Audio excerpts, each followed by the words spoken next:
Hello guys, ഇന്നത്തെ വീഡിയോയിൽ free ആയിട്ടൊരു ടിപ്പ് പറഞ്ഞു തരട്ടെ. എന്ത് ടിപ്പാണെന്നല്ലേ? ഇതൊരു അണ്ടർ സ്കേർട്ടാണ്. എൻ്റെതല്ല, എൻ്റെ അമ്മയുടേത്.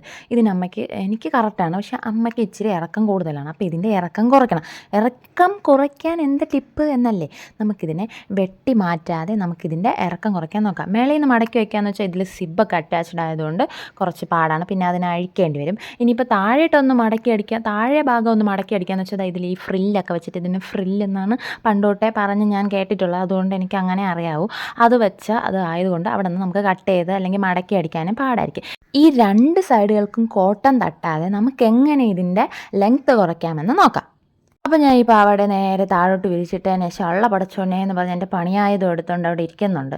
അപ്പോൾ നമുക്ക് ആദ്യം ചെയ്യേണ്ടത് എന്താണെന്ന് വെച്ചാൽ, നമുക്ക് ആ ഒരു ഫ്രില്ല്, ആ ഒരു ഇതുണ്ടല്ലോ, എൻഡിൽ വരുന്ന ലേസ് ഉണ്ടല്ലോ, അതിൻ്റെ അവിടെ നിന്ന് നമുക്ക് എത്ര ലെങ്ത്താണ് കുറയ്ക്കാനുള്ള ആ ഒരു, ഞാനിപ്പോൾ ഒരു ഊഹത്തിൽ കുറച്ച് അമ്മയ്ക്ക് വേണ്ടിയിട്ട് കുറച്ചൊന്ന് കുറയ്ക്കുന്നേ ഉള്ളൂ. നമുക്ക് എത്ര ലെങ്ത്താണോ വേണ്ടത് അതൊന്ന് അടയാളപ്പെടുത്തുക. ഞാനിപ്പോൾ ഒരു 1.5 ഇഞ്ച് അടയാളപ്പെടുത്തി ഡോട്ട് ഇട്ട് കൊടുത്തതിന് ശേഷം അതൊരു നീളത്തിനൊരു വര വരച്ചതിന് ശേഷം തിരിച്ചിട്ട് വീണ്ടും ഇതേ സെയിം ആയിട്ട് ബാക്ക് സൈഡിലും കൂടെ ഒരു 1.5 ഇഞ്ച് ഡോട്ട് കൊടുത്ത് നമുക്കൊന്ന് വരയ്ക്കണം. നമുക്ക് അത്ര ലെങ്ത്താണ് കുറയ്ക്കാൻ വേണ്ടി പോകുന്നത്.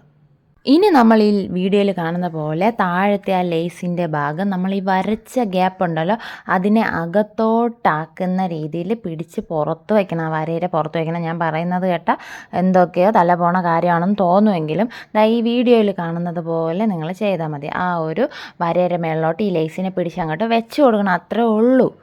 പിന്നെ ഞാൻ പറഞ്ഞ് ഒപ്പിക്കാൻ പറയുന്ന പാട് കേട്ടാൽ ദൈവം സഹിക്കില്ല.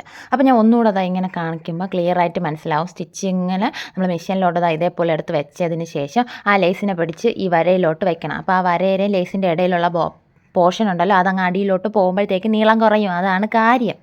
അതിനാണ് കിടന്നുകൊണ്ട് ഈ പപ്പ അടിക്കുന്നത്. അപ്പോൾ ഞാൻ ഇങ്ങനെ വെച്ചതിന് ശേഷം ഒന്ന് സ്റ്റിച്ച് ചെയ്തെടുക്കണം. അങ്ങനെ നമുക്കിത് മൊത്തം ഒന്ന് റൗണ്ട് അടിച്ച് സ്റ്റിച്ച് ചെയ്തെടുക്കുമ്പോഴത്തേക്ക് ലാസ്റ്റ് ഇങ്ങനെ കിട്ടും. അങ്ങനെ നമുക്കിത് വൃത്തികേടുകളൊന്നും ഇല്ലാതെ കോട്ടമൊന്നും വരുത്താത്ത രീതിയിൽ നമ്മൾ ഇതിൻ്റെ സ്കേർട്ടിൻ്റെ ലെങ്ത്ത് കുറച്ചെടുത്തിട്ടുണ്ട്. അപ്പം എനിക്കിത് ഇപ്പോൾ സത്യം പറഞ്ഞാൽ വെള്ളപ്പൊക്കം പോലെ ആയിട്ടുണ്ട്. പണ്ട് സ്കൂളിൽ പഠിക്കുന്ന സമയത്ത് ഇറക്കമില്ലാത്ത പാൻറ്റൊക്കെ ഇട്ടുകൊണ്ട് പോകുമ്പോൾ നമ്മളെ കളിയാക്കുന്നതാണ് വെള്ളപ്പൊക്കം എന്ന് വിളിച്ച് കളിയാക്കും. മുട്ടിന് മേളിലിരിക്കുന്ന പാൻറ്റ്. എനിക്കിത് മുട്ടിന് മേളിലാണെങ്കിലും എൻ്റെ അമ്മയ്ക്കിത് കറക്റ്റാവുമെന്നാണ് എൻ്റെ ഒരു പ്രതീക്ഷ. എന്നാൽ പിന്നെ അത്രേ ഉള്ളൂ ഗൈസ്. ഞാനിത് അമ്മയ്ക്ക് കൊടുക്കട്ടെ. എൻ്റെ വീഡിയോസ് ഇഷ്ടപ്പെട്ടാൽ ലൈക്ക് ചെയ്യാനും ചാനൽ സബ്സ്ക്രൈബ് ചെയ്യാനും മറക്കണ്ട. ടാറ്റാ.